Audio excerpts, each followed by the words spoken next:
Alison Rosen is your new best friend. Alison, with her good times never end. Alison Rosen, doing the wavy pencil dance again. Alison's your new best friend. Hey everyone, hi, hello, welcome to another very exciting episode of Alison Rosen is your new best friend. I am sitting here in Pod Cabin with the people's husband, Daniel Quantz. Hello. Hello. How goes it? It's going well. Really? Yeah. You're sure my mic isn't too hot? Because I am very loud in my own ears right now. I think it's fine, but you know, Tony can fix that. Let me just adjust your headphones down so that you don't have to be plagued with hearing your own voice. Well, do a little talking. Hello. Are you getting quieter? A little louder, please. Check. Okay, that's good. Great. This is fun, podcasting. That's what they call this. So, excuse me, it is Sunday morning. This is incredibly late for us to be recording this. Tony is being a prince among men for a hero, a blessing, a martyr. Hashtag blessed, a martyr. What else is he being? A mensch and a champion. And just a swell guy. He's being a neat. I feel like there was a time where all women were described as she's a neat gal. Nah. Your mom never no one ever described one of your mom's friends as a neat gal. That didn't. No, that wasn't part of my life. Was it just Orange County where other people's moms were described as neat gals? A neat gal? Yeah. I can just, my mom's friend Mimi, who you met, herself a neat gal. I can just imagine her describing a lot of people as neat gals. Neat. She's a neat gal. And a neat gal wears a long denim skirt that buttons down the front, like a chambray skirt. That's the outfit of a neat gal. A neat gal might teach third grade. But what does neat mean in that context? She's a neat gal. Like cool, but not truly cool. Yeah, that's a like weird she's word. A nice lady. Neat.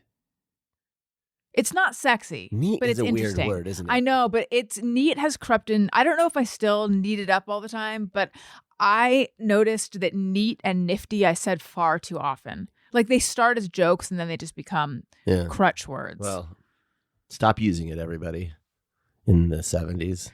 Is this a decree? Oh, wait, are you going back in time and telling them to stop, or are you saying if you're in your 70s? The reach of this podcast is growing. Oh my God. It's now reaching back in time. This podcast has now made waves in the fourth dimension.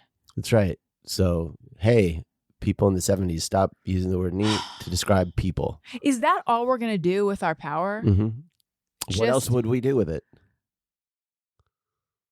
Try to think of one other thing you could do. One other thing we could do. You can't. I can't. Okay, yeah. Stop saying neat. Stop saying nifty. I'm trying to think of other things that I wish to do. You know what? We're speaking to people in the 70s. Don't invest all of your money in macrame. It's gonna stop being cool. Has macrame even had a comeback? I feel like it kind of did a few years ago. Have a little bit of a. Like, what did you see that made you go, macrame is on the upswing? Oh, no, nothing like that. But you'd kind of see it pop up in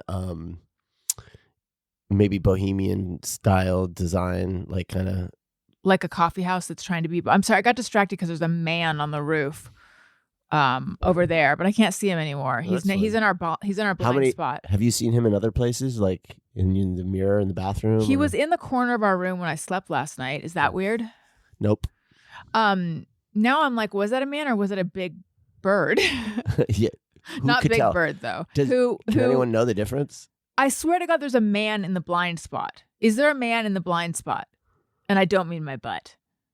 What do you mean the blind spot? So I can see where I'm pointing there and where I'm pointing there, but based on between the windows. That's correct. I cannot see where there's a wall. I can't see through the wall. There probably is a man in the blind spot. Yeah. What's he doing? What if he's been sent by another podcast from the future? Oh. What if he's from the future and he's like, what if he's from the future and he works faster than us and he's like, you guys use neat and use nifty? and macrame. No. That's why they used it, because they heard us. But then the there he is. The podcast. He's got a cowboy hat on. There's a cowboy on the. There's a cowboy. No, you know what though? It wasn't like, I don't know what kind of hats real cowboys wore. I imagine they were made out of straw or something. That's what it feels like they should. But this guy, like a woven cowboy hat, you know, a la the Party City or something. This guy had like a gray felt. Was it a cowboy hat? I mean, very vaguely. I think that the real actual cowboys wore berets. No, they would probably be some sort of felt or leather. Okay, well then maybe he is a real cowboy. Like I imagine J.R. Ewing when he gets dressed up to go to wherever from Dallas, wherever they go in Dallas that's fancy, he might wear this kind of. It was a fancy cowboy hat. There's a fancy cowboy on the roof. And here's the weird thing. Oh, there he is. He's carrying a tote bag. I think it's a Porto's bag. Do you see him now? Oh, that's the guy that owns that building. What's he doing on the roof with his hat and his bag? Jesus, honey. What do people do on their roofs? They have eat picnics. Portos? They sunbathe. They eat Portos. Maybe he's tanning. It literally is a Porto's bag. Maybe he is gonna get some sun up his bunghole. Okay, so he set the bag down, and now he's over here, like behind our light would be. Who cares? I do. I've never seen him before, and he can see. What do you mean you've never seen him before? Literally never seen him before. You don't go outside. I try not to. He's always outside our neighbor's house. He owns the place. He takes care of it. He takes care of the there's not really a lawn, but you know, the cactus. And he is probably on the roof because he's working on the air conditioner or looking at the roof to make sure it's in good shape. Okay, well, the types of things people do. I've literally never gone on a roof. Based on my sense of locating things in space, which is bad, he is now hovering in midair somewhere to the right of where their roof ends because he just zipped that way and then I didn't see him go anywhere. When people walk behind a wall or something, do you imagine I think they've died. They cease to exist? They've died. People are constantly being reborn in my world. Okay, so let's talk about the things people really care about. What's that? My puffer fish. Oh, yes. My green spotted puffer. What's there to say about a small, like 1.5-inch cute puffer? He's still with us, but barely. You know, the thing about puffer fish is they're supposed to show dog-like personalities. Some fish really have a personality, and some fish are like decoration. Like my 3 glass catfish, get fucked, you guys. You haven't brought me any enjoyment. They just hold still. Look at me, I'm see-through. It's like they just coast on their see-throughness. But then there's some things like my turtle, Owen's turtle, really. They're all Owen's fish. Or other, you know, the betta, that they have a personality. And puffer fish are supposed to be they're supposed to be neat gals, you know? This one has always been fairly skittish. I haven't seen much personality, but I love him or her nonetheless. Anyway, this little motherfucker didn't go for the clam like a week ago. Usually I put a clam in once a week and the fish they all kind of attack it. I mean, it's dead, but they all go for it. And he just didn't seem interested at all. And I thought, that's weird. And then that has continued. And I noticed his belly is concave. And you want them to have a belly that's puffed out. Specifically after eating clam, he's like got a real little jolly, you know, Saint Nick belly. But this guy is wasting away. So I put him into a hospital tank, which is a special tank, a separate tank. You don't put any substrate, which is gravel. You don't put gravel or sand or anything in it. It's completely empty. You can put like a piece of rock or something where they can hide. And then you can put medicine in it if you don't want to put medicine in the whole main tank, which there's a variety of reasons you don't want to. So that's what I've been doing. But he's just not getting better. He had stopped pooping and he's pooping again. So I'm like, that's a good sign. But he's not eating. He seemed interested a couple days in food. He was like swimming toward it and then swimming away. But now I've gotten desperate. I'm doing things that go against my own code of ethics. And by that, I mean like does it go against my code of ethics? I don't know. I'm a little uncomfortable with like putting live food in there, but I did. I put live shrimp in there. He does not care. He doesn't want the shrimp swam toward him and he swam away. Like the shrimp is hunting him. And yeah, he's just now he's just sitting on the bottom, flapping his little fins, thinking back on his life. And I feel like we're going to lose him. Mm-hmm. People have recommended a live worm. Feed him like a worm that you would have in your garden. I'm not aware of us having worms in our garden. You might be able to get them at the... Yeah, I know, but here's my concern about going to a garden center for one worm is that we'll get one worm and 999 of its friends. Like, I feel like they're going to sell us a box of worms or a bucket of worms. Well, you know what we could do? We could say, could I have one worm? No, please? you buy all the worms. You take one worm out in the car, and then you return the worms because they're not going to count worms. Oh, you're right. What if they weigh it and they're like, it's 0.2 grams less? You say they were all throwing up in the car, so that's probably the difference. They threw up their lunch. Yeah. Can you return worms? Sure. You can return anything. It's not Nordstrom. You could probably return the worms at Nordstrom. They have a very generous return policy. Okay. They are coasting on their generous return policy. Oh, is it not generous Not anymore? so much. Like, that's what you used to hear from neat gals in the 70s. You can buy something at wherever and take it to Nordstrom and return it. Not so much anymore, because I tried to return something that I had received as a gift that I knew they sold at Nordstrom. I can't be sure it was from Nordstrom. I just suspect it was, but I can't be sure.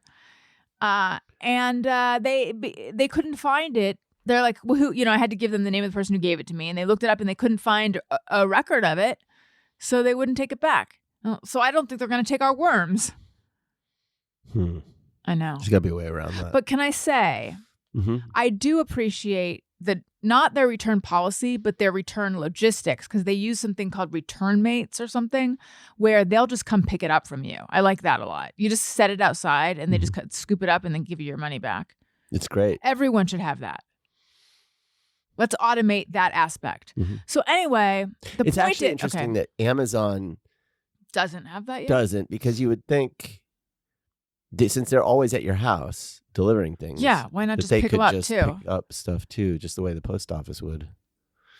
I don't know. The post office will? Yeah, you can mail things from your home. You did not know that? Yeah, you can't mail packages though. You can't have postage on a package. Maybe you can, but you got to like put a note on it to tell your mailman to take it, I think. Maybe you're right. So the point is, I'm going to have to get on my hands and knees and dig through our garden to find a worm, or I'm going to have to go buy un worm, and then I'm going to have to handle. Ew! I mean, I'm going to have to use some kind of like giant tongs where I stand in another room to pick up this worm. I'm not going to have a lot of precision with that, though, and I'll probably end up dropping it in the wrong spot, like on your pillow. Worms are disgusting. I'm such a wuss.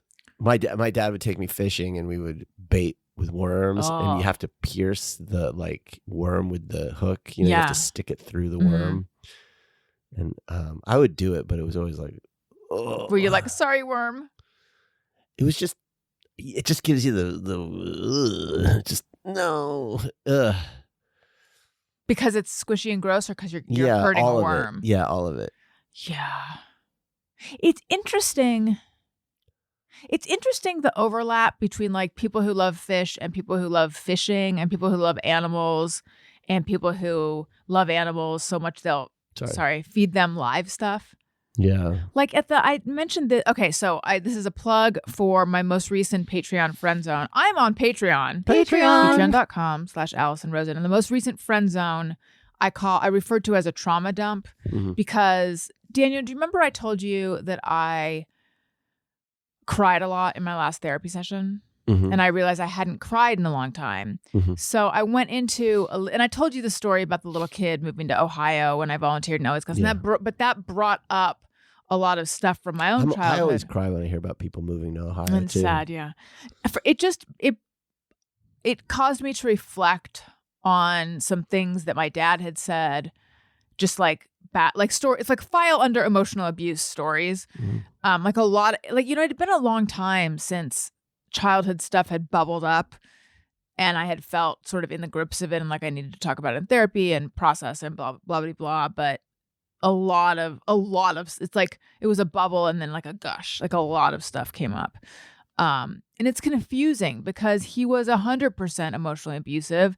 He was also the only nurturing parent I had and the only one who made me feel seen. But like sometimes, but then that went away. It's confusing because it's like the stories I told on that. So that's why I called it a trauma dump, because I went into a lot of detail about that. But so far the people who've listened have been like, this is not trauma dumping. It's like, it's interesting and it's helpful for us to hear, you know, because people relate and stuff. But I mean, at the very least, it's interesting. I don't really think it was triggering. That was my concern, is that it would be. But I feel like all these stories about him, then I'm like, if he were alive, I'm supposed to then say, and that's why I'm no contact with him. Right. Because he's bad. He was bad, you know? But that's not how I feel. And so am I like a battered woman being like, but he means well, you know? Am I like defending an abuser? I just think it's all more complicated than that. I don't know that your dad was overtly abusive to you. He was emotionally abusive at times. Yeah. I mean, it's complicated, I think. I mean, it's not like, I don't think that would necessarily defines your relationship with him, though. Right. I don't think it does. Does it define my mom's relationship with him? I don't know. It might more with her. Yeah. But even, yeah. He also like doted on you and loved, like he really thought you were incredible and supported you, and you know, so there's like it's not all one thing. Right, that's the thing. It's not all one thing. It's like, yeah, it's confusing to me. But you know, I shared that I found, when we were going through the house, I found some like notebooks where my mom had taken notes on basically it's like she was like taking notes on the fights that they had. Yeah. You know, it was like diary entries, but there wasn't any emotion. It was just recording, you know, their fights. And they fought a lot. And I read it and I'm like, he was such a dick to her. But here's the part that's confusing. I agree with him. I just don't think he handled it right. Like the things that were upsetting him about her, the reasons they were fighting, those would have been those were problems I had with her too. Like what kinds of things? Well, like I think I shared, you know, when his friend was so they were both drunk. So picture it, they're both drunk. And he says that his friend is in the hospital and his friend's going to die. Right. Now, the part that I'm unclear about is whether my dad was this guy's doctor or not, which confuses it a little bit. But my mom says, try to remind yourself that statistically he should have died a long time ago. So very helpful. It's comforting. It's helpful. It's compassionate. It Try makes to space. remind yourself he should have been dead a while ago. Yeah. Now, if my dad had been this guy's doctor, I suppose there's a little more reason she said that, of like, look, you kept him alive longer than other people could have. Sure. But still, but I'm now filling in some gaps. I don't know if that was the case. But my dad got really like kind of was like, that shit doesn't work on me. I'm not that simplistic. And, you know, but reading that, it's like, that is the shit she did. She couldn't ever get your emotions about something. She didn't get emotions. She tried to talk you out of them or tried to logic you out of them. And it was very frustrating. Would that have worked on her? I don't think so. Like, I is don't she know. giving advice like, this is what I would do? I would just, I don't. whenever someone dies, I just remind myself they could have died 10 years ago and I feel okay about it. I mean, I don't think so, because when she was diagnosed with cancer, my dad. So when she was diagnosed with cancer, but before they knew what kind of cancer it was, she kept, or maybe when she found out what kind it was, I don't know, but she was like saying like, I could die, like this could be very serious. This could, and my dad was like hearing none of it.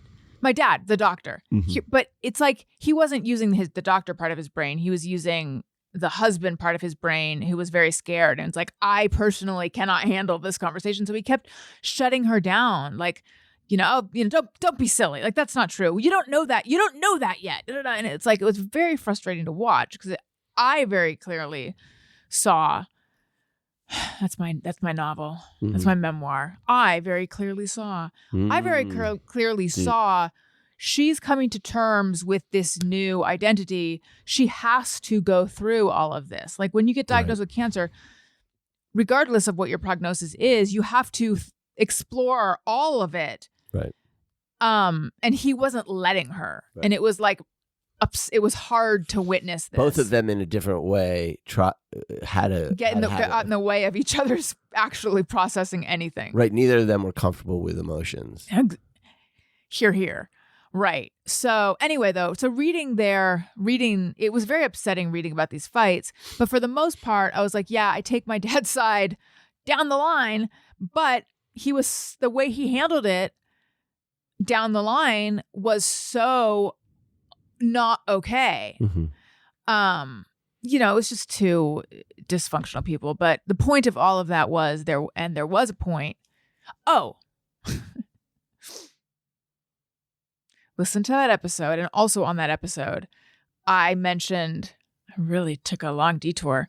I mentioned having been at the pet store to buy some medicine for the puffer, whose name is Meow 1. Meow 2 is the clownfish. These are Owen's names. And the person in front of me was buying a dead dead frozen rat. And the owner was explaining, and I believe the owner likes animals, the owner was explaining like how to prepare the rat, kind of. And it was just so gnarly. How do you prepare it? Put a little demi-glace? Well, how do you like it? Yeah. Well, first he was saying like, don't get it wet. Don't let this get wet at all. It'll get bloody. I was like, ugh. Why? So I had to look that up.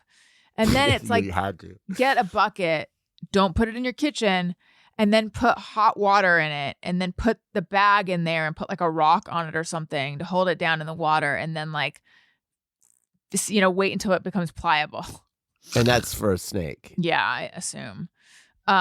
It was just disgusting. Yeah, because you don't want to give the snake a frozen rat; it'll get brain freeze. Yeah, you don't want to give him a cooked rat, because then he'll want it all the time. No, I don't know. That's not appetizing to them. I don't know. But then like the guy that works there, who I think was the one that you were returning the clams to, like picked up a handful and showed the owner. He's like, look, and then walked outside. And then I said, a handful of what? I said, what was that? Because I'm like, at this point, I gotta know. Dead baby mice. Jesus Christ. I see.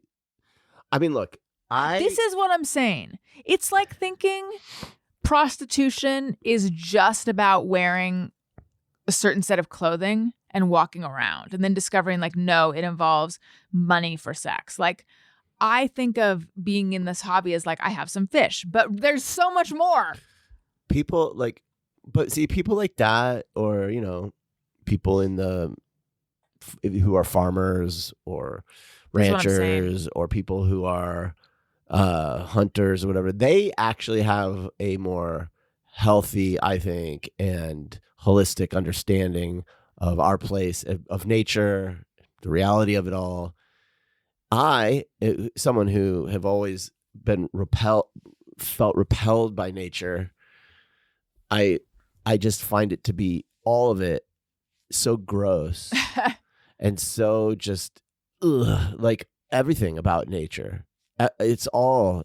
I've told this story so many times, but I knew you were the man for me when we approached your house in Brentwood or your apartment, and there was like a little pod thing with like a little wormy thing crawling out of it. It was like stuck to your door. And God, they had the weird ass bugs. Yeah. Do you remember what you said? You said, "Ugh, nature is so gross." Nature is so gross. Yeah, those things, man. They look like little leaves. They were flat and they had these little tongue-like protrusions, and they were just, ugh, fuck that shit, man. Like, what the fuck? Nature's so nasty. Like all these creepy crawling. Ugh. And now, can you believe that it's like I'm trying to take us into creepy crawlyville. Half the shit you've put in our house is disgusting to me. Like what? Well, the sea anemone was surprisingly like. I think of the sea anemones as being these beautiful, swaying little homes for clownfish. Because I saw, Finding Nemo.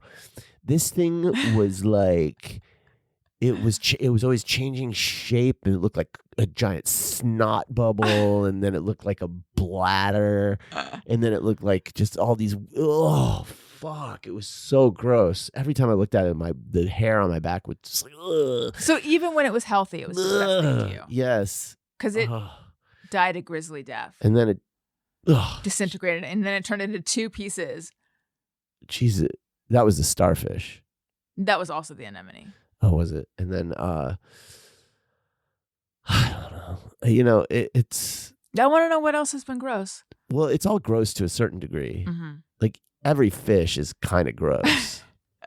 Like even like cool looking fish are sort of gross. I don't know, the whole enterprise.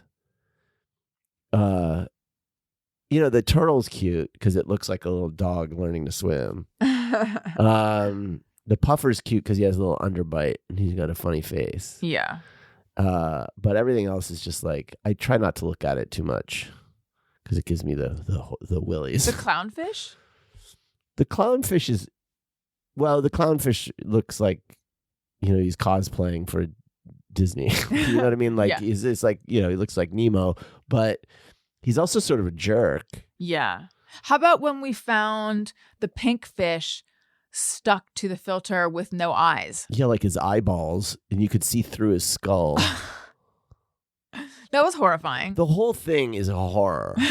Because it's like they're getting eaten and disappearing, and they're dying in weird, grisly ways. And like now the puffer, there's like a couple of these things that have more presence than the others. That's what I was saying. Yeah. And the puffer is one of them. And now the puffer's going to die. And it's like, oh, this is sad.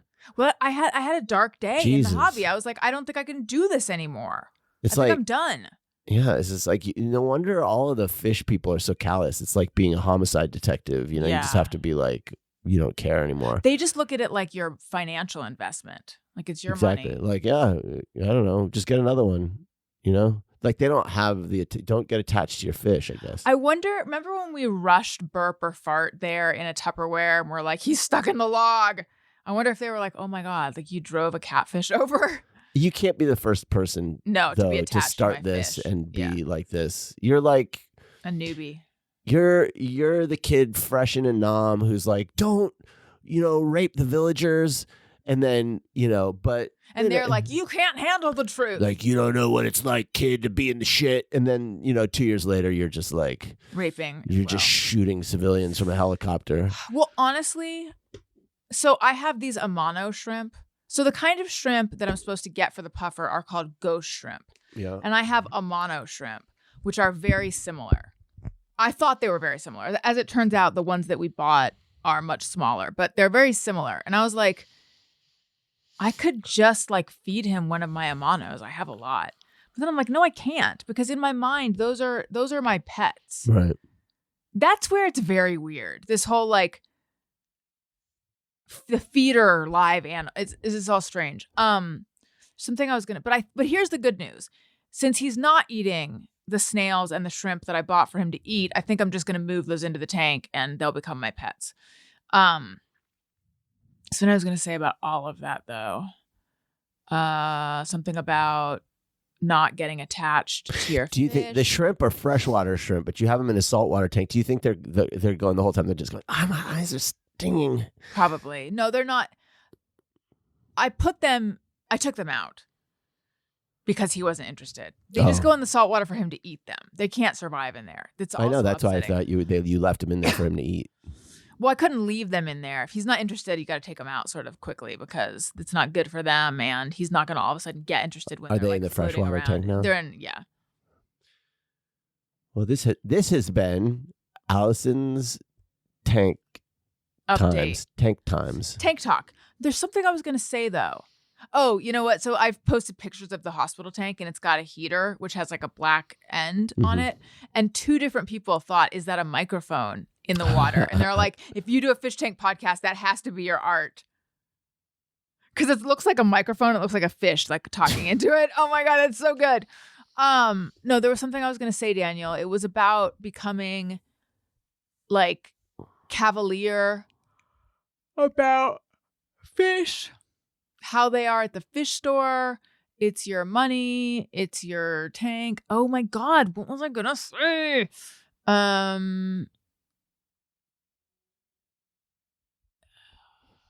don't know, but I got to get some sleeves. Too cold. All right, I'll pause. We're back. Daniel has returned. He's wearing a jacket.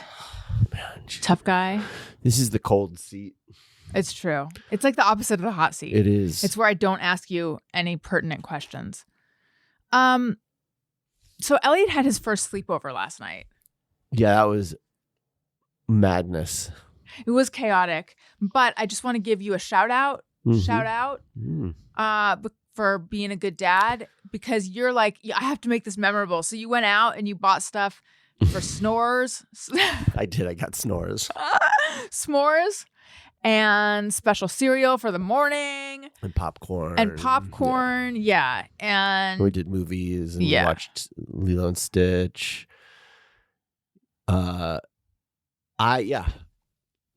then we got pizza. I mean, we got pizza, yeah. And it was a great first sleepover and great last sleepover. We let Owen. So Owen sleeps in the room with Elliot. But this is the part that was hard for me, and I need to know from other parents, like, what do you do? Owen is 2 years younger, and Elliot did not want to include. He wanted to just have his friend and like just be with his friend, and was kind of being a dick to Owen. And I felt like, hey, fuckhead, include your younger brother. Don't be a jerk to him. But at the same time, I remember resenting always being forced to include my younger sister. So I don't know what the answer is. I think like Owen and Elliot sleep in the same room. And Elliot was like, do you think Owen could sleep in your room? And I knew that Owen would love sleeping in our room. So he did sleep in our room. Mm-hmm. And it went surprisingly smoothly. I was worried that I would be up all night, but I wasn't. I don't want this to be the start of him ever sleeping in our room, though. And I worry that it might. But anyway, yeah, I didn't know how to handle the how much do we force him to include his younger brother of it all. What are your thoughts on that? You're an only child, so. I mean, I don't know. I don't have anything to say about it. All right. I don't know. I'm so exhausted by the whole situation. And I feel like Elliot is too hard on Owen, but I understand. Mm-hmm.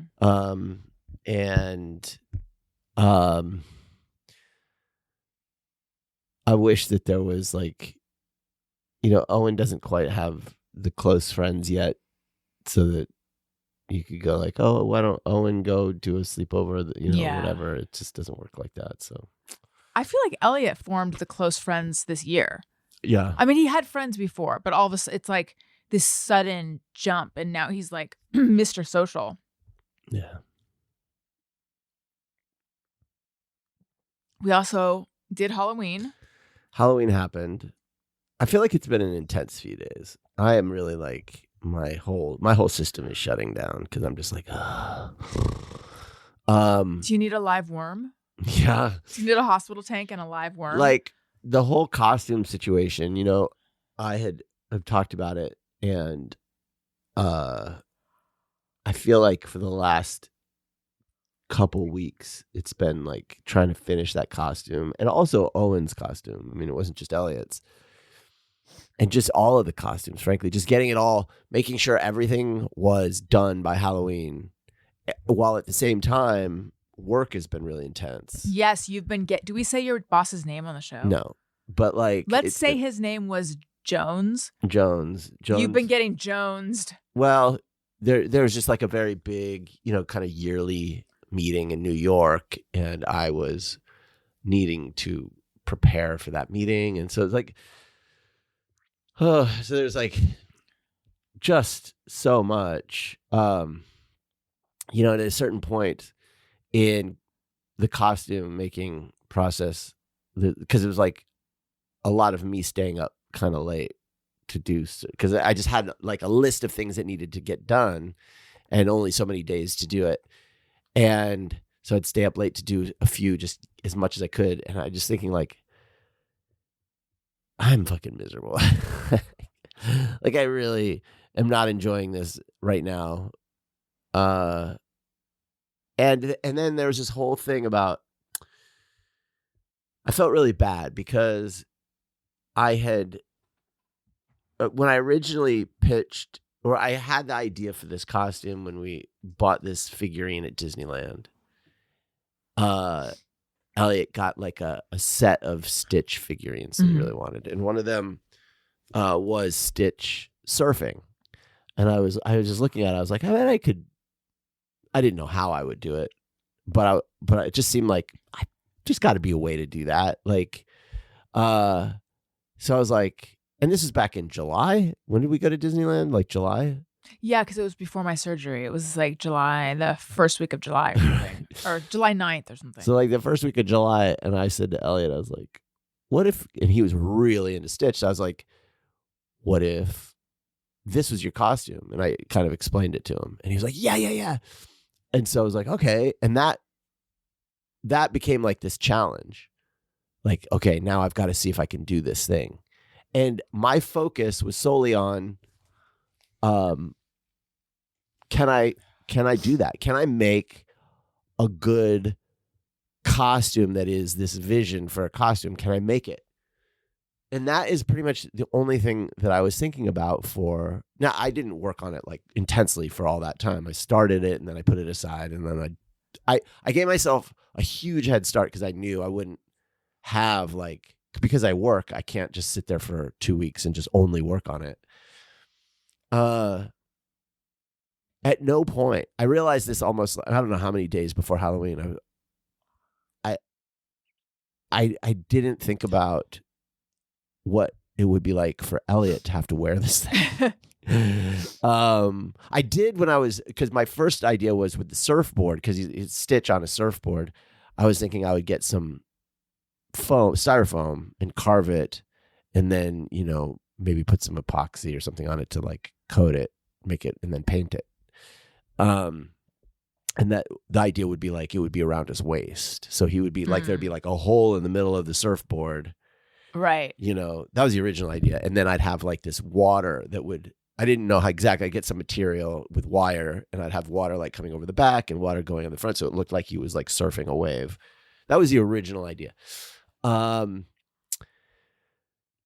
then I thought, I had fun, and I was like, this is going to be too fucking. So that was the first thought I had. Like, this is going to be too heavy for him. He's like a little guy. He's 8, he's not 13.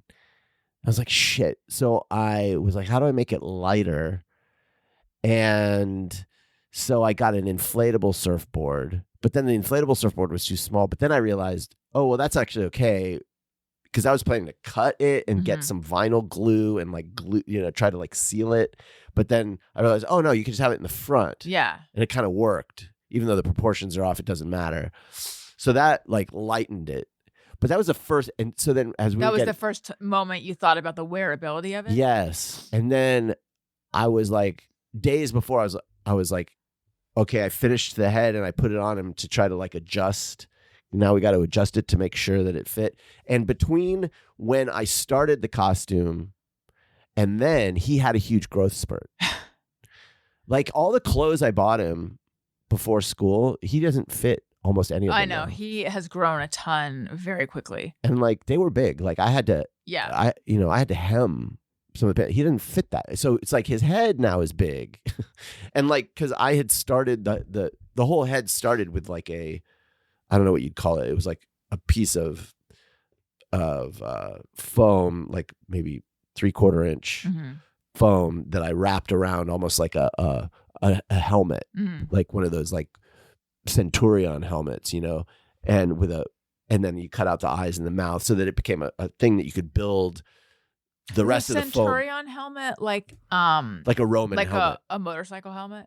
No, like a Roman, like whatever, like just a knight, something a knight would wear, like like a metal, that covers your face and your whole head. So like it starts with that, so it's perfectly fit his head, and then I built the foam on that. Right. But his head got bigger.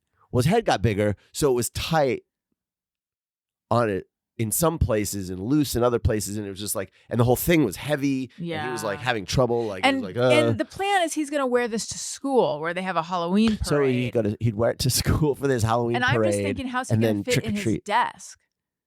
That was the absolute least of my concerns. Like what he would do with it in the classroom. Because I just figured at the very worst, he'd stash it in the back of the room. Like it doesn't matter. But it didn't fit. So I had to cut that initial part out, which was fine because it was all whatever. I'll get to the point.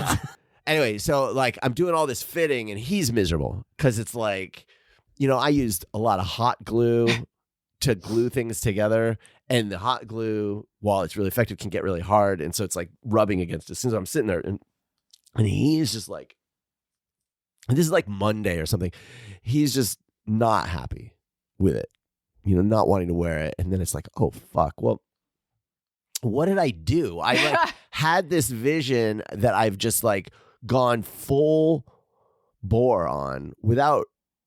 He really, this isn't him driving this, you know what I mean? And now I'm burdening him. You only thought if you can, you didn't think if you should. But, yeah, but said correctly. I did. I feel like I was imposing this on him. Like this was my thing, and now I'm making him have to like lug this because the body too has foam to give the body shape. He's got the belly and the chest, and then these legs. And the butt, he's got a little badonk with a tail. And, and it's like, he's got to fucking have that over his little shoulders with his giant head.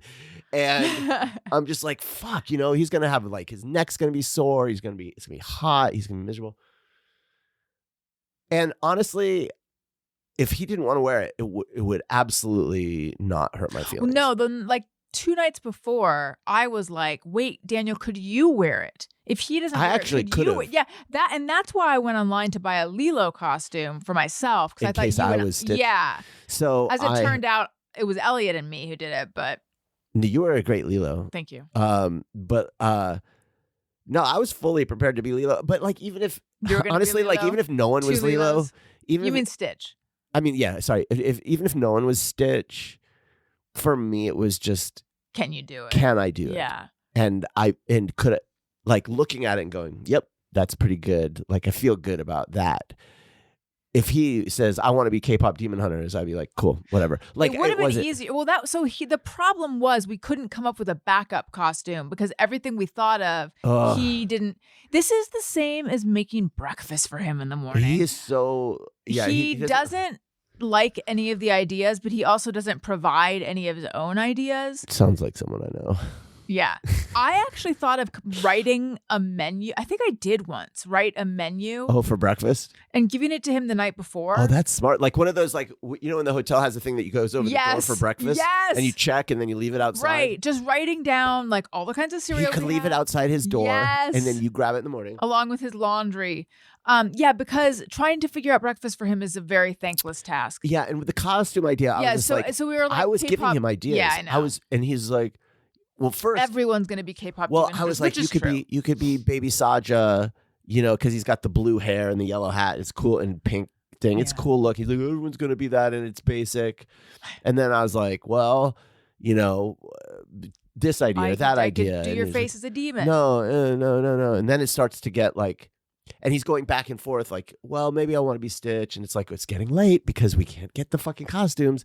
And like, even the night before Halloween, he's just like having second thoughts. Like, no. And by that point, it's, 6 o'clock on Wednesday. He was also worried he wasn't going to be in the Halloween Thursday. spirit. Yeah. It's 6 o'clock on Thursday. And it's like, well, we cannot go get, first of all, it'd be a zoo. Everything's picked through. So I was like, well, I've got makeup, I've got a lot of like this stage theatrical makeup.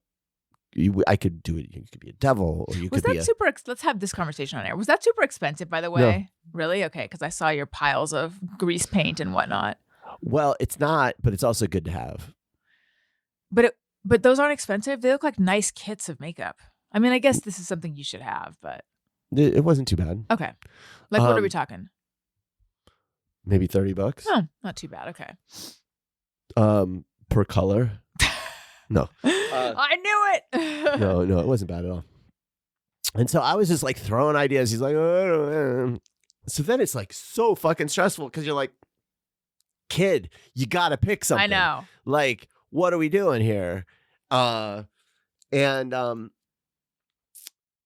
then he's scared. I think my anxiety about whether or not he would be able to bear the burden of the costume, I think made him feel like he couldn't bear and so he got. So I was. It was a bit of a feedback loop. Of yes, anxiety. I think I contributed a lot to it. I think I had a thought first thing in the morning one day where it was like I just imagined him like the bobbing weight of his it head, like hurting his neck and having like a neck injury or something. So I was just like, well, you know what I mean? Like where like a whiplash or something. Like it's snapping his neck. You're doing some. I think yes, snapping his, because to me he's still an infant. He can't hold his head up. Anyway, so we get to school. Are you going to tell what happened that morning? Okay, good. Morning is chaos, because I have to get Owen in his costume, Elliot in his costume. We're like 15 minutes late, miraculously only 15 minutes late. But when you're 15 minutes late, you have to go into the front. Yeah. I got texts and calls saying they were tardy. Declare you're tardy. But the principal every morning, I don't know if he does it every morning, will do an announcement. So we're getting out of the car and I'm hearing the announcement. And the announcement is like, I didn't know there's an announcement every morning. I've never been that late. He's like, students, just a reminder, you're about the costumes. These are the rules of costumes. Like no weapons. I knew that, And he's like, and no masks. They're both in giant. Yeah, because Owen's costume was his. He wanted Minecraft. He didn't want to be like one of the Minecraft humans. Or a character. I mean, you could be like a creeper or a skeleton. You could get those costumes. Oh, no. He wanted to be the one he designed himself. Because he has this mod program where you can create your own. So it's like, well, they don't sell that. Yeah. So I had to buy a costume and then a Minecraft costume and then paint it so that it was. So I had to go like the art store and get the right paints and then paint. I didn't know you did all that. Yeah, I had to. You're so good that your stuff just looks store-bought. So I just assumed you had found it somewhere. No, that was his character. It's like some sort of astronaut character. Craft well enough, yeah. So I was like, I painted it and everything like that. And so like it goes over his full head. Yeah. Right. It's like a box. He's basically wearing a box on his head. And with 2 eye holes. And then Elliot, of course, is like looking at the mouth of this giant Stitch head. And I'm listening to the principal say like, and no masks in class and like, and and I'm like, oh shit. They're not allowed to fucking wear masks. That's the whole costume. So everything leading up to this, all the anxiety, all the stress. And by the way, I still have like this fucking meeting, just all these things. I'm like, I don't know if you know this about me. I'm a bit of a hothead. And so I go into the office and I'm just like, the 2 ladies that work there who are just like, hi. I'm just like, wait, can we talk for a minute? Yeah. When you say they're like, hi. No, not what hi, does like that sexy, mean? like, no, that didn't sound like sexy. there's like zombies. Like, okay. Like, Because we have a "Hi." difference of opinion about these women. Because I feel that in general they're not particularly friendly, but you are always defending them. So I'm just trying to see if you're coming Well, over my side. I sympathize with anyone that has a job such as theirs. So I'm to dealing with people like you. well, yeah, but but also everybody. Yeah. You know, like that's no Yeah, fun. they're like they're hall monitors, professional hall monitors. They're basically. they're the first line of defense. Yeah. Like every call that comes in, Right. they're handling it. Right. Uh, That's kind of you. I find them to be unfriendly.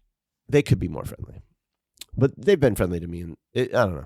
Okay, so anyway, so they go, hi. So they're like, "Hi." Yeah, I'm trying to do the like no affect. Uh-huh. And I'm just like, Yeah, there's a bit of a prophylactic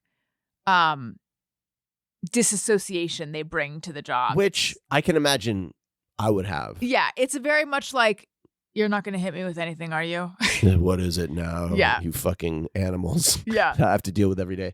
And I'm just like, I'm ready. I'm ready to like, who do I fucking yell at about this? Because I And had you're read. standing there with Stitch and like this Minecraft robot, right? They're Yes, in their they're costumes. in there with me. Well, they're not wearing the helmets. I'm holding them. But Okay. but the thing is, like, the principal sends emails every week. Yeah.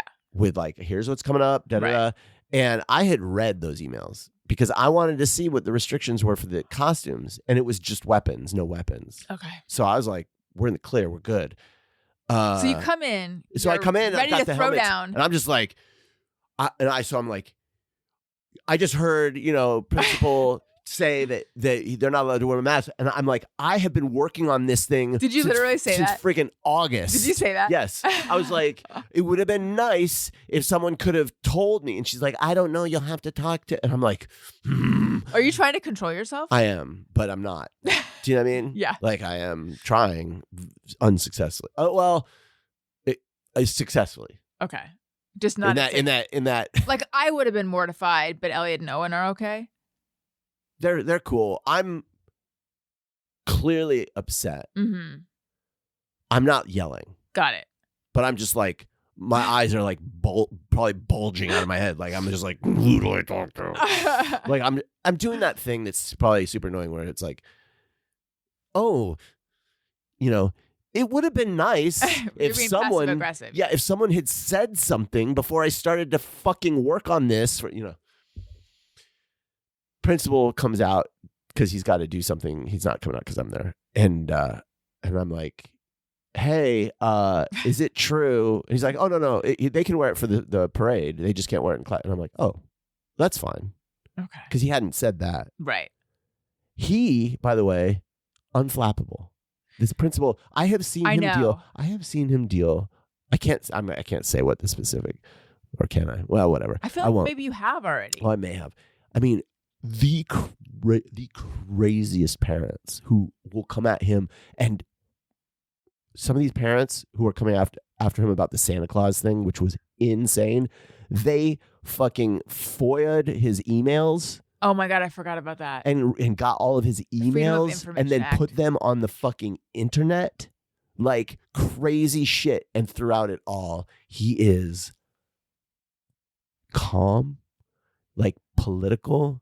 I'm like amazed at this I man. could use an ounce of Like, that. how do you do it? Because I was not being cool. I Yeah, was sounds like- like you're being a dick. A little bit. I was in a space that if I were in his shoes, I'd be like, dude, chill. Like you're fucking step back. This is inappropriate. Not quite that bad. And he was just so cash. He's just like, oh no. He's like, bye-bye. And he went, and it was like, it completely calmed me down. I was like, you know what I mean? Like he didn't meet my energy with the same level of energy in response. It was just like no big. And I was out of that state of mind, and I was like, oh, I just was like, thank you. Like, you're amazing. So I wish I could learn that. How do we become that way? Because it's a matter of not taking anything personally, I think.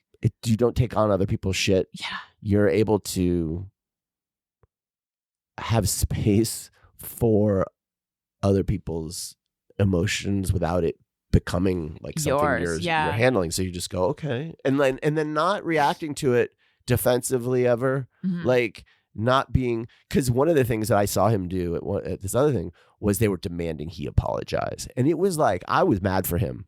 I wanted to yell at those people that were yelling at him because it was like, he does not owe you a fucking apology. Yeah. Like you people are being way out of line right now. And he was just like, oh, well, yes, of course, I'm sorry. Like he just gave it to like no ego, and they were Did like, it okay. work? Yeah, and they were just like, oh, okay, like he was able to like keep things from escalating. Do you think he walks out of there and goes like, ah? Well, he might, because afterwards I went up to him. This is like whatever, a year and a half ago, 2 years ago, and I was just like,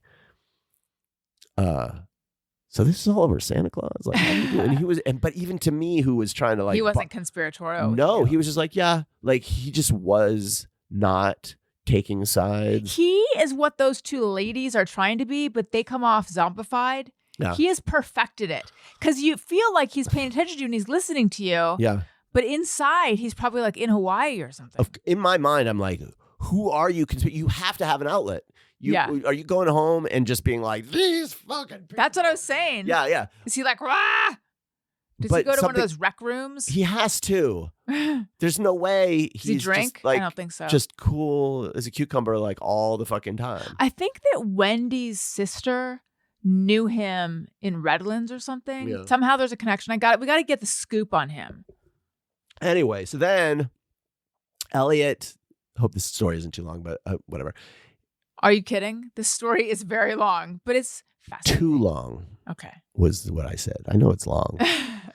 So we go home. The parade is at like 1:30. We show up for the parade. Owen doesn't want to participate, which is fine.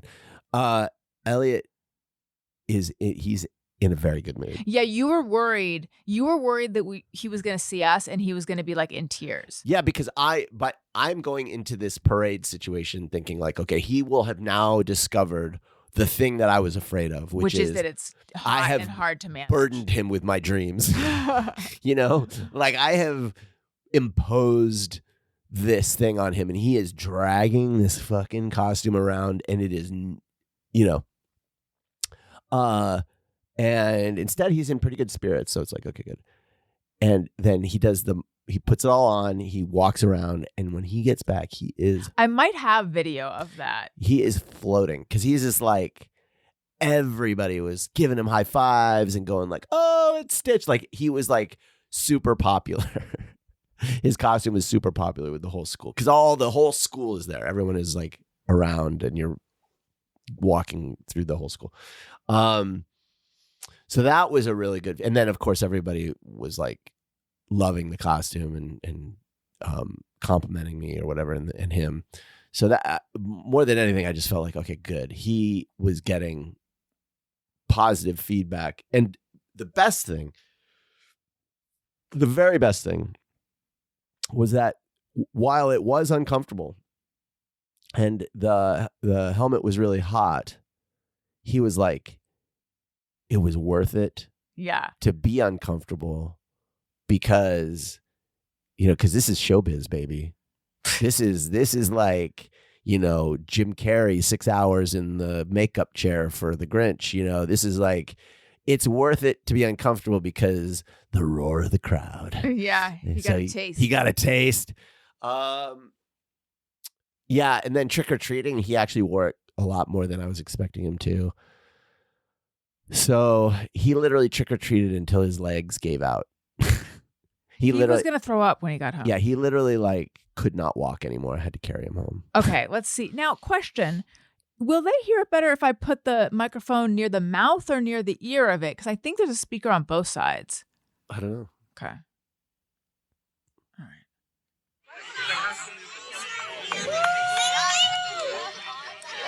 Literally everyone is shouting Stitch. Everyone. Oh my gosh, you are famous. Yeah, literally everyone was being Stitch, Stitch. Oh, that's so cool. Everyone's like putting their hand up.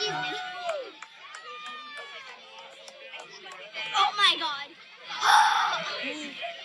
Can you hold that? That was hard. But good costume, right? And literally, everyone was saying stitch. That's what it's all about.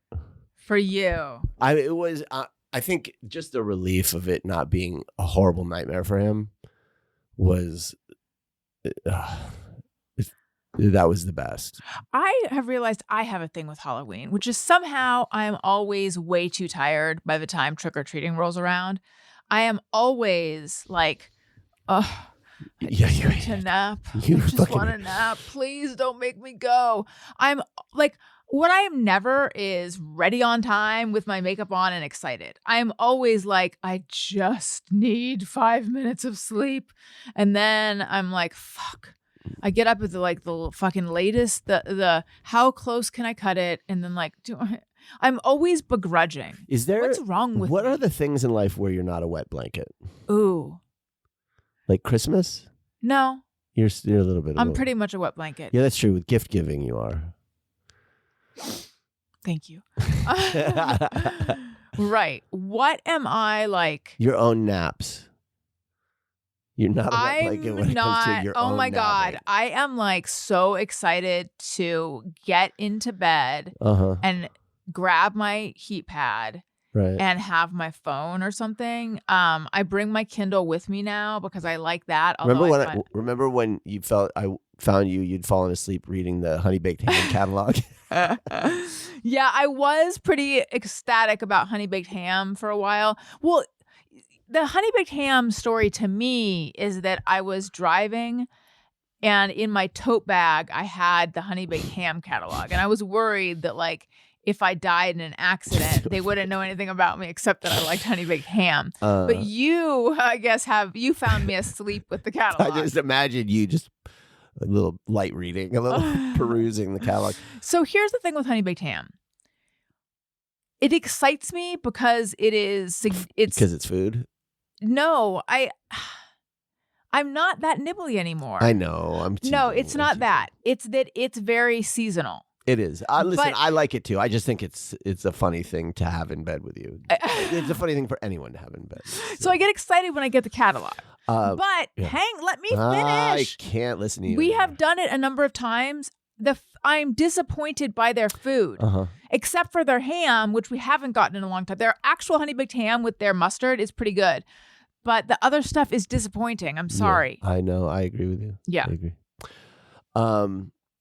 Yeah, so we ended up doing Lilo and Stitch. So you were Lilo. Yeah. No, I'm sorry. We have moved on to what am I not a wet blanket about? No, I don't want to. I do want to talk about that because in college, senior year, my room was like party central. Not party central, like we would meet in my room and then we'd go wherever. Yeah. So let's say the plan was we're going to meet at this time. And my friend Jessica, who I just flew to Las Vegas with to see our other friend, she would come to my door at the time expected. Ready to go. She'd be all cute. Like she had on her cute, like she'd wear like a skirt and she'd wear tights that had like textured tights that had like a pattern on them. Sure. Cute little shoes, cute little sweater. Her makeup would be done and she'd be ready. And I'd be like, how like what time did you start getting ready to be ready on time? Because I am still not ready, even though this is the time we planned on being here. You wait until it's time to go to start getting ready. What is wrong with me that now at this was before hair straightening? Oh no, I was wearing my hair curly at this point. Mm-hmm. It just, and I remember my roommates in Costa Mesa, it'd be on a Friday night, it'd be like, Alison, you should start getting ready now. Like you take 2 hours to get ready or whatever, Mm-hmm. Somehow, I don't know. I've never been ready early. Right. Even if it's like, I'm trying to think if it was like, if I was excited about where I was going, even then, not so much. Yeah. I have a problem. Yeah. That's a slightly different, that's just you being a drag ass. You know who else is a drag ass? Elliot. So. And Owen. I didn't even have a phone to be a drag ass on way back when though. Why can't I just You have a bad be sense ready? of time though, like of how much time things take. I guess, but like I'm trying to think of, you know what an exception is? When we go on trips. I mean, I'm usually not like ready super duper ahead of time, but I will like if I want to get to the airport 2 hours ahead of time or whatever, like we're usually not cutting that close. You usually pad the time. But that's not because I'm excited and I'm ready. That's because I'm scared and I'm ready. Yes, yeah. I mean, there are things that I've been like, I feel like our egg transfers and things like that, I was like, let's go. Like those, I was, if it's critical, I can do it. So like an egg transfer, a surgery, traveling. But if it's something where it's a little mushier, like we didn't really know what time we wanted to leave and stuff, then it's like, I don't know. But this year, it wasn't like everyone was there's been years where everyone's waiting for me. It wasn't like that because I didn't have to do makeup this year. No, that was smart to just have a hello thing you wear. But I was thinking about, I actually had jotted this down. If we stopped doing all the things we don't want to do, what would our life be like? You mean just in general? Yeah, like I don't want to okay. I want listeners of all my podcasts to be like, she lives to podcast and she can't wait to podcast. However, my thought was, I think I have to record Childish this week. Like, and I have that thought about, this is something that Adam Carolla that he used to say that I really related to. He never wants to do anything and he wants everything to get canceled. Yeah. And I think and I've seen people say similar things online. Like when you're planning to get together with a friend and they cancel and you're just like, yes, I clawed a night back to myself. In general, I never want to do anything. So what if we could have a life where all the things we don't want to do, we didn't actually have to do? I feel like it would be fun for like 3 days and then it would be so meaningless. This is something I grapple with a lot because I realized a long time ago. What would be meaningless? What do you mean? Life would be meaningless. If you got rid of everything you don't really want to do. Speak for yourself. Really? Oh my God. Well, certainly there would be things that, no, I don't know. I don't think that would be the case for me. Okay. I guess for me it would, because I have professionalized things that I enjoy doing, but because so now you resent having to. So do now because I guess I don't know what it is. It's like I am happier when I get up early and am productive. I have trouble. Well, I have to get up early because of the kids. Well, see, that's the thing.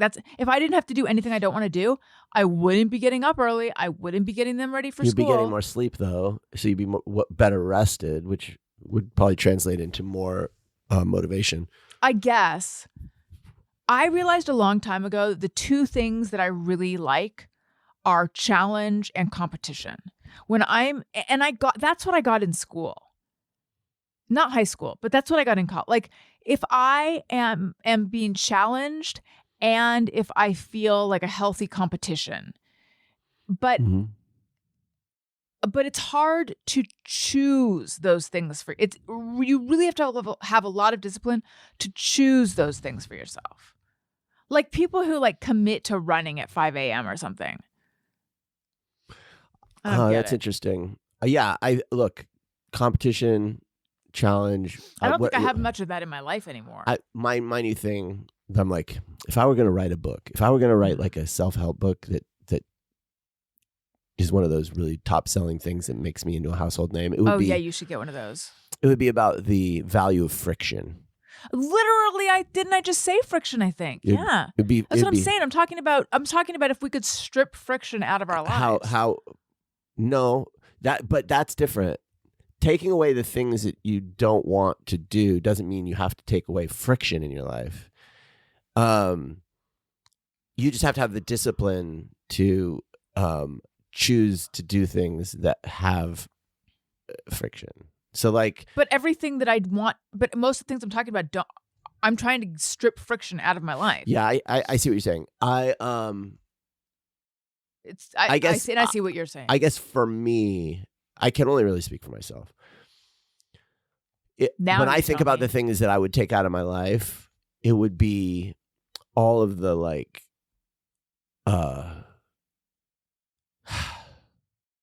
work. It would be work. Yeah, I have a job that I'm so grateful for. I am, it has been able to provide for me an ability to support myself and my family, and it is I really like the people I work for and with, and I'm good at it. So it's like all these things are I'm really fortunate, and there's a lot of flexibility. Mm-hmm. Okay, so I want to preface it with that, but I don't have a passion for the thing that I do for a living, you know? So like I could. And what do you do? No one really knows. I know. No, I do business development, analytics, you know, like Not numbers stuff. yeah, like not solely. There's like a non-numbers aspect to my job too, you know, acquisitions, film acquisitions type stuff. But anyway, the if I were to say like right now, you could, let's say you won the lottery, right? And you just got $50 million in the bank, and you're like, you don't have to work anymore. I would be like, I would spend all day just making art. And that has friction built into it. It does, yeah. So like I would enjoy that the friction that comes from that as being your new thing that you're doing. Like I would, you know, oh fuck, you know, I would like build a studio and make sculptures, and there's just so much pain, like there's so much shit that I would want to do. I would make I can think of a dozen things right off the top of my head that like are things that I wish I had time to make, and or fit projects I want to finish that I've started, you know, that I don't have time for. Like that's what I would do. And the idea that the friction is built into that. Like the idea that I just have free time. I wouldn't have free time. I go crazy when I have free time. I get really stir crazy. So not me. If when you think of like removing the things you don't like, you're left with nothing, yeah, you'll go crazy. But it's up to you to find the challenges that make you happy and fulfilled. And I would suggest those things have to include friction. Yeah, I think that for the most part,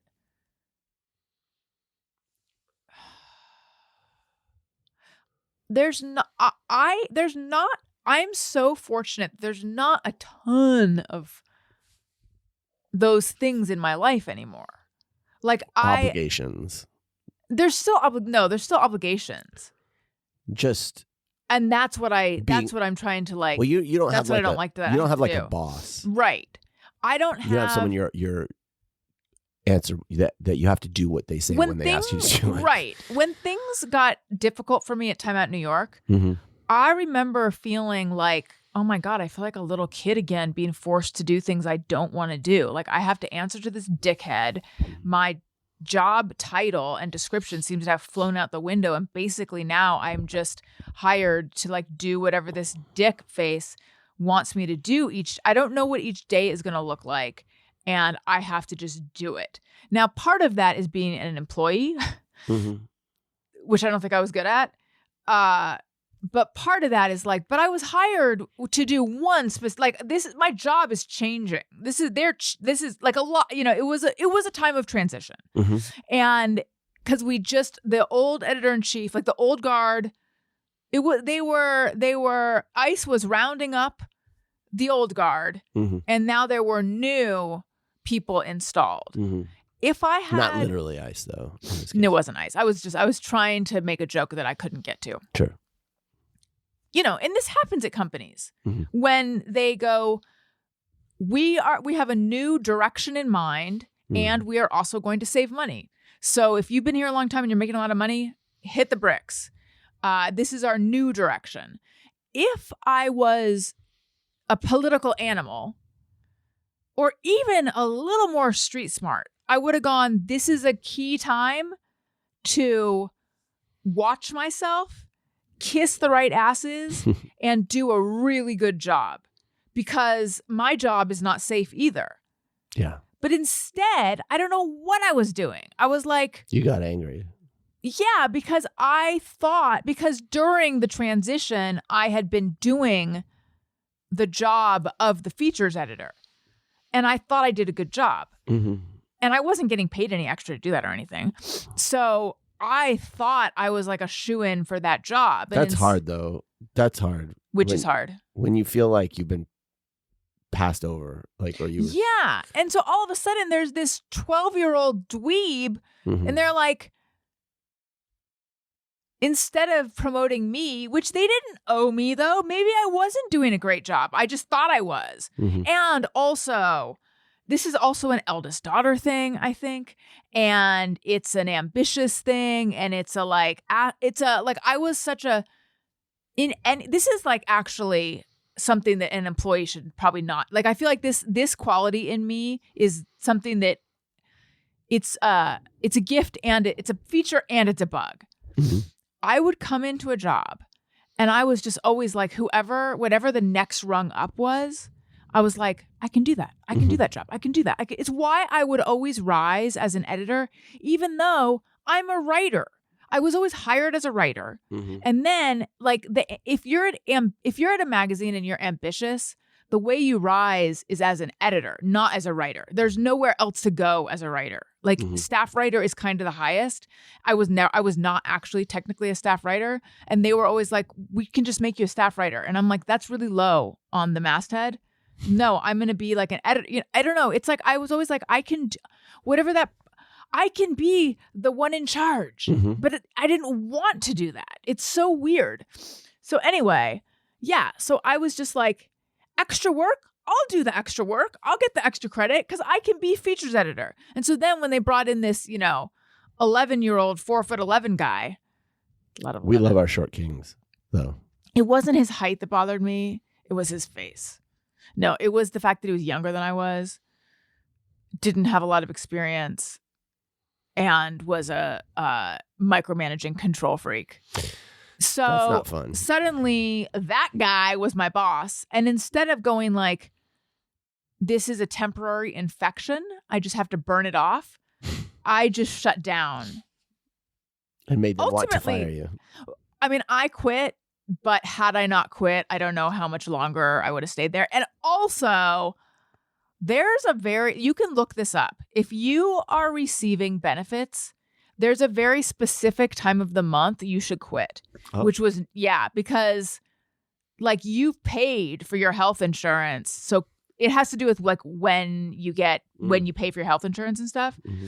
The time that I chose to quit was not at all the right time for me to quit. And then also I had read something about like how to handle your exit interview. And it was basically like, just be like, thank you for this opportunity. I've decided to move on. Like, don't be honest. I don't really understand why though. I don't understand because you why. might come back. I guess. So I just bullshitted through my entire exit interview. But she even said, like, do you feel like your job description has changed? And I was like, I mean, somewhat, because like she knew. Or that's just a boilerplate question they asked. So the thing to understand about HR is that they are not on your side. No, I know. That's why I was just giving my like very PR version of it. Yeah, but there's a lot of legal reasons why they do things they do. And I think did your job change? Like there are, I don't know the law on this. She cracked me open. I ended up saying like, yes. They can't change your job description. They can't change your job without giving you like more money or compensation or there's legal things I don't know what the law is, but they whatever. Yeah. Whatever it was, I didn't handle it right for looking out for myself. I should have quit at a different time, or I should have made my last day a different time of the month. And I wish they had told me, but why would they? Like, why would they? Of course, why would they? But it was a real rookie quitting on my part. Yeah. On the other hand, there's probably part of you that didn't care to do something else. Like, so the thing is, I was just like, this is a great day to quit. I'm just going to quit. And then I was made an offer I couldn't refuse to fill in as an acting senior editor at Page 6 magazine because someone was like on vacation, or not on vacation. Someone had, I don't know why they needed one, but it was a temporary gig. And I remember my editor-in-chief saying, so where are you going? at my going away party Mm-hmm. because it was like, you'd only leave this job if you're going somewhere else. And it was, I'm going to Page Six magazine, but you don't understand. I would leave this dump no matter what. Not really. Did you go to Page Six? I did for like a couple months. It was temporary. Yeah. But I remember everyone thought I left because I got another offer, but that is not what happened. I made the decision to leave and then I got an offer. And then it's like, well, I have to take this, but I just want to leave. I just want to, I want you all to know that I would leave and be homeless. Yeah. Yeah. I didn't meet someone else. I mean, as it turns out, I met someone else, but I was going to leave you anyway. Why do I need them to know? And then, on my work computer, I had like 12,000 emails or something. Mm-hmm. And I remember leaving and being like, oh, fuck. Like all my emails are still there. Like I didn't. And I remember asking Dustin. What are you worried about? Just all my emails just being there. I don't know. Like personal emails? Well, of course I used my work email for personal emails as one does. You did? Yeah. Don't do that. I know. I mean, it was both. It was But both. they always had your emails. You know that, right? Yes, but I didn't realize they actually read them. I think they do, though. Some do. I wouldn't say all do. We don't. At our company, I the remember execs don't asking read. Dustin Goot, who had the desk next to mine, like, could you go in and like, I don't know, start deleting my emails or something? And I think he did, but it's like at a certain point, it's like there's 45,000 emails or something like that, Yeah. But just as a public service announcement, don't do that. I think people know this by now. Don't use your work Yeah. email for personal email. Don't do it. Assume that every email is being read by your boss. Just assume it. I know. Because they can and they might. And you don't want there to be something in there that's bad for you. I mean, your everything that happens on your work station is visible to your employer. So, and owned by them too, by the way. I think there's like legal. Owned by them meaning what? If you come up with a great film idea, they can sell it? No, more like you're liable if you do something on your work computer that's like, I don't know. Like, I remember I was working, maybe when I was at Artisan. See, here's another trick. Here's another trick. When you go to a company that has an IT department, get in good with IT. Yeah. I know. that. I should have done that. I wasn't being disingenuous. I liked them. So but I made sure to be friendly, and they hooked me up. With what? Well, stuff and information. So IT, this is real like life hack shit, right? So pay attention. IT, they can be your best friend and your worst enemy. But if you get in good with them, at the time, this is how old I am, like they would give me like Palm Pilots. Right? Remember? That's cool though. We didn't have that. That's when those were like, oh my God. Yeah. So they would be like, here. With a stylus? Yeah, they'd be like, here, you want to use this? I'd be like, fuck yeah. And I was like low on the totem pole at this point in my career. They would give you heads up when all we ever had was popcorn. When there's like major layoffs and stuff happening, really? IT knows weeks before everybody else because they have to prep the system, and so they know stuff that's coming around the bend, and they can give you little heads up and stuff if they like you. Wow. Just stuff like that. Like you're just sort of like, that's the nerve center of the company. But also they have the access to everything. They can see everybody's internet usage. They can see everybody's emails. Now unless they're super unethical, they're not, IT's usually not like reading that stuff. But I remember, I don't know if it was, they told me on the sly or if it came out, but they had done a look at what everybody's internet usage was. And there was like a huge percentage of people looking at porn at work. Oh, really? And I was just like, what? That blew my mind. The idea, like, because you guys don't have private offices. I would fuck around on the internet, but it was mostly, and this is back in the days of blog. I mean, it was mostly like reading stupid, like, Crazy Days and Crazy Nights or something like. No, that didn't exist. But Gawker type websites, or Cute Overload. That's where I went. And Panda Cam. There were so many. I mean, what were my go-tos? There were a couple funny ones. There's the What Would Tyler Durden Do, which was funny. And there's one called Thighs Wide Shut, which was this guy who he just post snarky. I think he still does it. Just a funny guy who would just post links. It was lots of like people who'd round up crazy links to pop culture-y type things that's how the kids. Everyone who listens to this is older than me or my age, so I'm sure I'm not talking. Anyway, but the idea of looking at porn at work, that's crazy. That's an addiction. Yeah, that to me is like what people who buy porn at the airport. Like, what are you doing? Why are you doing that? They sell porn at the airport? Yeah. Well, I don't know if they still do. They used to. Gross. It was always like, it had to be for business guys who were like going to go before the days of like porn in the hotel or something. I don't think I've ever seen porn at the airport. Yeah, they used to. Anyway, that was... IT always had beers too. They had like a little refrigerator, and they were like, you know what always, and then we got to end the show, but what always mystified me about IT was they had the same sort of attitude as our principal, because people would approach them in a panic.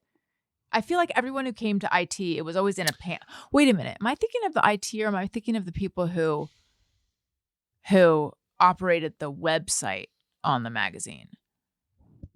I don't know. I can't remember, but I just know that people would go up to them and be like, "This isn't working," and they'd be like, "Okay." They were so calm. IT though, there can be a lot of different personalities, so it may not always work at your company. When I was working at Alchemy, I'm remembering the CTO had come over from Disney, and I had never heard of a CTO. Yeah, because at the companies I worked for, that just wasn't something I knew about, and I was introduced to this guy.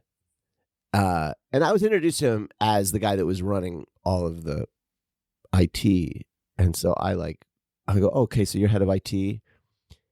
And he was so pissed. Insulted? He's like, I'm CTO. And this dude. What's the difference?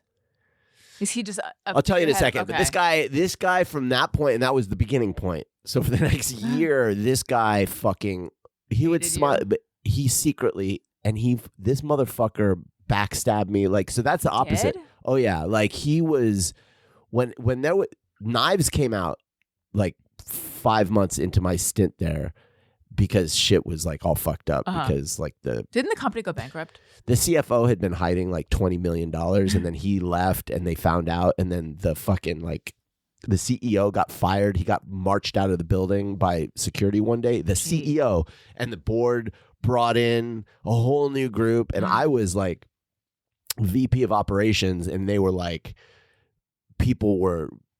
knives were out, and I didn't know, because I never came from like a hugely political sort of corporate environment, but everybody there had come from Disney, which is the most corporate. Like people who came up through Disney, if you were successful at corporate in Disney, you are a snake. You have to learn. I mean, you have to learn Game of Thrones type skills. And I was just like, huh. And so like I was just like a little sheep who was getting led to the slaughter. And I found out later that he was doing behind the scenes to fucking like make me look bad. But I think it was all because I didn't respect his title. So you got to be careful with that kind of shit. I vowed after that, I am never going to work in an environment like this again. I'm not cut out for it. Which job was it where you put a stag head on your wall to warn them? That was it. That was at Magnolia. Well, that was different. There was a guy in accounting who decided that he was going to come after my job. He wasn't even coming after my job. He just wanted to, I think he wanted to get promoted. And part of his angle to get promoted was to try to make me look bad. But his cubicle was right outside of my office. Like my office looked out at this row of cubicles. It was kind of like one of those Viking ships, you know, where I'm at the head and then you've got these people rowing. And so I put a fucking stag head behind so that it was just like looking at him. So it was like a little bit more,